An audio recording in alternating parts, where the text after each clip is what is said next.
All right, guys, here's a fantasy lineup of guys I do not like this year and I wouldn't pick. Starting off quarterback Joe Burrow, coming off the ACL injury, bad offensive line still. Don't like how he's being drafted so high. Would not take him there. Would take guys like Justin Fields or Trey Lance over.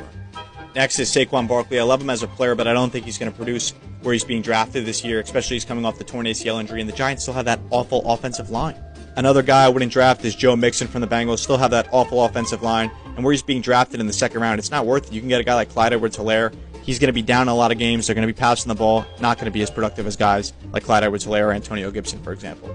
Next is wide receiver Kenny Gallarde. He's a fantastic player, but this year for fantasy is not going to work, I don't think, with Daniel Jones, the bad Giants offensive line, and him having an injury problem. I would not draft him where he's being drafted at this point.